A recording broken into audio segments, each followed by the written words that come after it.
One of the aims of the authorities in the Western Cape is to market and brand Cape Town as a sporting capital of Africa. Whether it's big sporting events, team or individual sports, the mother city has once again excelled not only in the bigger sports but also with the so-called Cinderella sports and with much diversity. Weather conditions also played their part through drought, fires and extreme windy conditions. Now here is a sports rep with a uniquely Cape flavour. We start with rugby. The Stormers under coach Robbie Fleck and captain Sia Khaleesi enjoyed a good season, winning 10 of their 15 matches. But that maiden Super Rugby title once again proved elusive when they lost 17-11 to the Chiefs in a quarter-final clash at Newlands. Western Province under coach John Dobson and captain Chris van Zyl, after a slow start and a few defeats, peaked at the right time and as underdogs beat the Sharks 33-21 to be crowned the 2017 Currie Cup champions in Durban. Some members of the team, including the coach, took the trophy to the Red Cross Children's Hospital to show what a positive impact sport can make on society. It's a double-edged thing because you realise how unimportant rugby is when you see what these kids are going through. It's quite emotional. But when you see some of the joy, you realise, okay, I understand it, that rugby may be a shallow, fun recreation, but at least got the ability to make them happy, and even if it's for a couple of minutes, it's worth it, The Springboks played the All Blacks at Newlands for the first time since 2008. In possibly the last encounter at the famous stadium between the two great foes, the All Blacks clinched a classic 25-24. False Bay Rugby Club from Constantia were crowned the Gold Cup winners. The club were relegated in 2003 and were in the third league in Western Province, rolled up its sleeves, turned things around and was rewarded by being crowned national club champions. As far as cricket is concerned, it was a pretty dismal season for the Cape Cobras, who relieved coach Paul Adams of his duties and replaced him with Ashwell Prince. A positive note is the wonderful contribution JP Duminy is making by changing the lives of kids in the Mitchells Plain and Strandfontein areas. Duminy, through his foundation, the JP21 project, is providing kid facilities and coaching to 35 schools in areas that are plagued by gangsterism and drugs. No surprise, the kids love him on and off the field. 18-year-old Laura Wolford, the head girl at Parklands High, was one of the outstanding players for the Proteas at the Women's World Cup in England.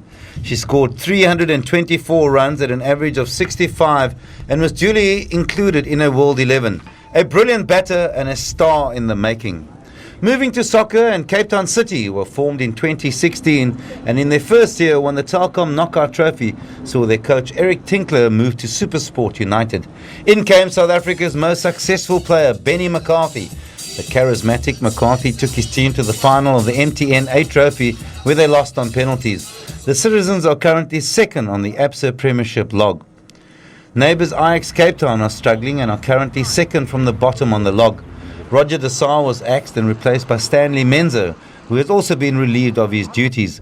Turkish-born Muhsin Ektugal has been appointed as the new coach, his fourth stint with the Urban Warriors. The 2017 Homeless World Cup took place in Oslo, and once again this group of people showed that anything is possible.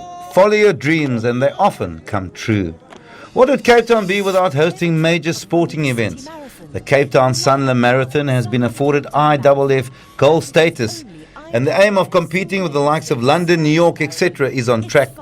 The Two Oceans Marathon remains a world-class ultra-marathon with the most amazing and scenic views. In an unprecedented step, the Cape Town Cycle Tour was cancelled in 2017 because of winds in excess of 100 kilometers per hour, much to the disappointment of the 35,000 cyclists. Hopefully in 2018 the Cape Doctor will stay away.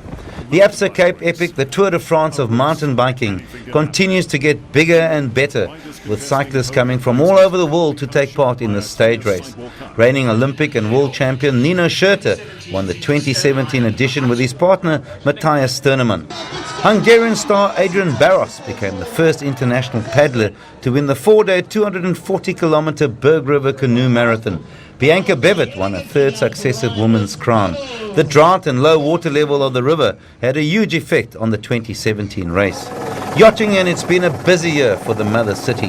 First to come to town was the Clipper Round the World Yacht Race, and then not too long after that the prestigious Volvo Ocean Yacht Race, firmly putting Cape Town on the world yachting map. The South African Disabled Golf Open took place at Mowbray Golf Course with 80 of the world's top golfers from across the globe competing. Some of the skill on offer was amazing and something to behold. Once again, sport changing people's lives and proving that a disability doesn't mean that people can't follow their passions. The Red Bull King of the Air, one of the most prestigious air kiteboarding contests in the world, took place in Big Bay in 2017. Spectators came out in their droves to watch world champions and contestants from all over the world compete. 22-year-old Brandon Benjamin from Retreat won the South African men's surfing title and in the process became the first surfer of colour to win the national title. 17-year-old high jumper Brayton Poole from the Strand won the IAAF Under-18 World Athletics high jump gold medal. With an astonishing leap, he cleared 2.24 metres, 6 centimetres better than his personal best. In darts, 31-year-old Devon Peterson from Mitchell's Plain has won everything as an amateur. The South African singles and doubles titles, the SA Masters titles and a successful time with the Proteas World Cup team. Peterson is now following a professional darts career overseas and his goal is to become a world champion. We end with probably South Africa's favourite sporting team, the Blitzboks.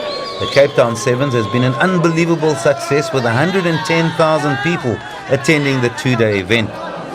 The welcome the Blitzboks received at the airport after winning the World Series Sevens title justifies the brilliance of the Sevens World Champions and the joy they bring to South Africans with their skill, determination and camaraderie. Die Blitzboks! Alles gevaarlijk! En as die Blitzboks! Op die velkom! Daar maak die Blitzboks! Dit wat hy wil! Craig Marais, SABC News, Cape Town. Well, and that lively sports rep from Cape Town bringing to an end this hour's edition of Sports News. Coming up next, your weather details by